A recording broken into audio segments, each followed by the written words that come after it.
Hello students, welcome back. Now let us see that is mean deviation for group data. ठीक है, group data कितने तरह के होते हैं, उनको किस किस तरह से हम ग्रुपिंग करते हैं और अकॉर्डिंगली कैसे उनका हम मीन डेविएशन निकालेंगे। तो फर्स्ट है discrete frequency distribution and continuous frequency distribution. Group data दो तरह के होते हैं जिसको हम दो तरीके से ग्रुप कर सकते हैं, एक है डिस्क्रीट फ्रीक्वेंसी डिस्ट्रीब्यूशन एंड दूसरा continuous frequency distribution.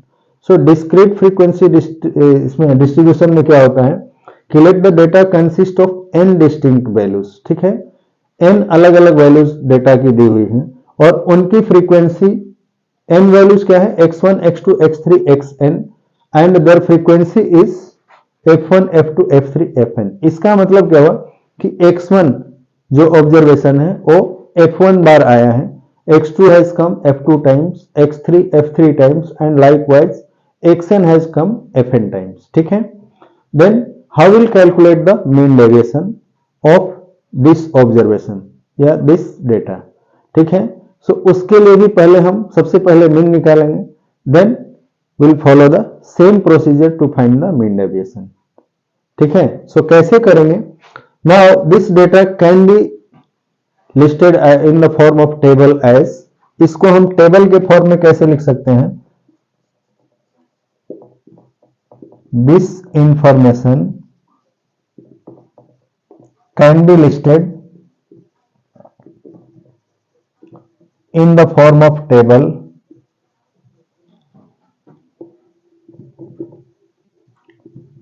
As follow. ठीक है, इसको टेबल के फॉर्म में हम कैसे लिख सकते हैं, दैट इज यहां है ऑब्जर्वेशन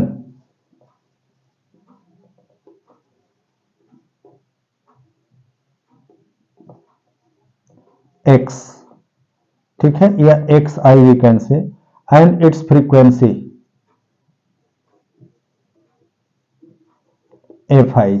ठीक है, ऑब्जर्वेशन को हम एक जगह लिख लिए और इसकी फ्रीक्वेंसी को दूसरे टेबल में। ठीक है, एफ आई के फॉर्म में। Now suppose total observation are x1, इसकी फ्रीक्वेंसी क्या है f1, x2 its frequency is f2, x3 with frequency f3 and like that xn with frequency fn। ठीक है, सो ये हमने टोटल ऑब्जर्वेशंस और इनकी फ्रीक्वेंसी टेबल के फॉर्म में लिख दिया। This is called discrete frequency distribution table. Now observation x1 f1 times I है, तो हम x1 को f1 टाइम्स सम करें या x1 और f1 को इनटू कर लें तो दोनों वैल्यू सेम हो जाएगी। ठीक है, so now for finding the mean, यहां तक तो इंफॉर्मेशन हमें गिवन है। नाउ मीन निकालने के लिए पहला काम क्या है, हमें मीन डेविएशन निकालना है, तो फर्स्ट विल फाइंड मीन। ठीक है, स्टेप वाइज हम चल रहे हैं। सो मीन निकालने के लिए अगला स्टेप क्या होगा, will find x I into F आई। इस टेबल को अब आगे बढ़ाएंगे। ठीक है, और इसमें हम क्या निकालेंगे, x1 इंटू एफ वन, दूसरे में x2 into F two, x3 into F three, likewise xn into F N. ये हम वैल्यू निकाल लेंगे। ठीक है, अब ये सारे ऑब्जर्वेशन को हम अलग अलग, जैसे x1 f1 टाइम्स है तो पहले हम x1 को f1 बार ऐड करेंगे, उसी तरह से x2 को f2 बार ऐड करके जो सम मिलेगा वो सम इस प्रोडक्ट के सम के इक्वल ही होगा, यानी sum of all observations will be equal to sigma. अब इसको शॉर्ट में कैसे लिखेंगे, sigma X I into F I, where I equal to 1 to n। Suppose ये टोटल नंबर काउंटिंग में 1 से n तक है तो ये भी 1 से n तक होगा। So now this is sigma X I F I, और ये टोटल फ्रीक्वेंसी है, यानी कितनी बार हमने टोटल ऑब्जर्वेशन जो अलग अलग थी उनको एक साथ फ्रीक्वेंसी काउंट कर लेंगे तो टोटल ऑब्जर्वेशन मिल जाएगी। नाउ ये फ्रीक्वेंसी का जो सम होगा that is denoted by sigma F I, where I is also 1 to n, and ये किसके इक्वल होगा, कैपिटल एन, क्योंकि स्मॉल एन हमें काउंटिंग में हमने ले रखा है। So let this sum is N. ठीक है, देन अगला स्टेप क्या होगा हमारा, फाइंडिंग मीन। अब हम यहाँ मीन निकालेंगे, तो यहाँ निकाल लेते हैं mean X bar equal to, mean X bar क्या होता है by definition, this is sigma X I into F I, where I equal to 1 to n by total number of observation. ये इन दोनों को डिवाइड करके हम मीन निकाल लेंगे। तो पहला काम हमारा हो गया कि मीन मालूम हो गया। Now after calculating the mean, next step क्या होगा, will find deviation of each observation from the mean. So now here next step is xi minus x बार, ठीक है, विल कैलकुलेट दिस। ये वैल्यू कितनी हो जाएगी, हमें ये x बार मालूम हो गया है। सो हर एक ऑब्जर्वेशन को यहां हम आगे टेबल को फर्दर बढ़ाएंगे। नाउ नेक्स्ट स्टेप क्या होगा हमारा, this is x1 minus x bar, this is x2 minus x bar, this is x3 minus x bar, and likewise this is xn minus x बार। तो हमने ये सारे ऑब्जर्वेशन का डेविएशन कैलकुलेट कर लिया, ठीक है। अब इसके अगले स्टेप में क्या होगा,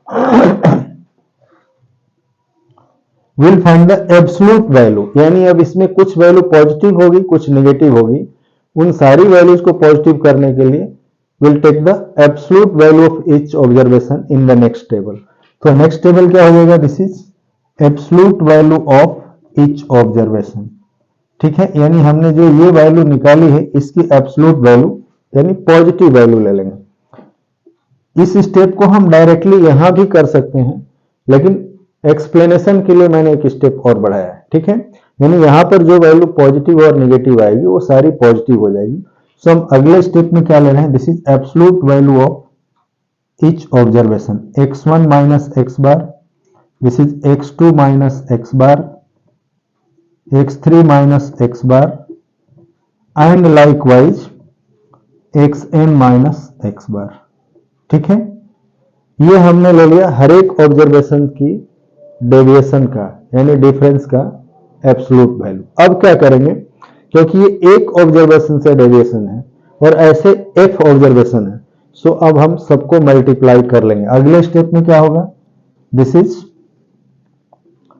fi into X I minus X bar, हर एक ऑब्जर्वेशन को एब्सोल्यूट वैल्यू के साथ मल्टीप्लाई कर लिए। सो this will B f1 into x1 minus x bar, this is f2 into x2 minus x bar, f3 into x3 minus x बार,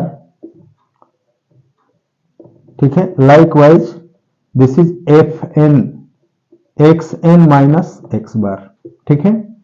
अब हमने इन सब का प्रोडक्ट ले लिया। Now this will be the sum of deviation of each observation from the mean. So this will be equal to sigma fi into absolute value of xi minus x bar, ठीक है, where I is from 1 to n. So यहां पर हमने ये value calculate कर लिया,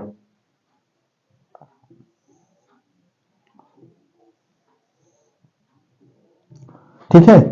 now actual definition of, अब पहला स्टेप में हमने मीन निकाला था, अब mean deviation from the mean, इसका डेफिनेशन क्या होता है, MDM mean deviation from mean यानी x bar is defined as, already हमने पहले क्लासेस में डिफाइन कर चुका है कि this is equal to sum of deviation, sum of absolute value of deviation of each observation from the mean. That is यहां absolute value का deviation का सम कितना होगा, this is X I minus X bar divided by sigma F I, where I is 1 to n in both the cases, ठीक है। So this will be the value of mean deviation from the mean for discrete frequency distribution. इसमें main काम हमारा क्या है कि mean निकालना। Mean निकाल लेने के बाद जो हमारा ये मीन डेविएशन निकालने का तरीका जो अनग्रुप डेटा के लिए है वही ग्रुप डेटा में डिस्क्रीट के लिए भी रहेगा और कंटिन्यूअस फ्रीक्वेंसी डिस्ट्रीब्यूशन में भी यही तरीका होगा। कंटिन्यूअस फ्रीक्वेंसी डिस्ट्रीब्यूशन में there will be class interval in place of individual observation. So उस क्लास इंटरवल से पहले हम मिड पॉइंट निकाल लेंगे, वही मिड पॉइंट xi होगी और उसके बाद बाकी वैल्यू विल रिमेन सेम। ठीक है, तो नोट करो ये एक्सप्लेनेशन। अगले वीडियो में हम एग्जाम्पल के सॉल्यूशन के साथ मिलेंगे। Okay bye.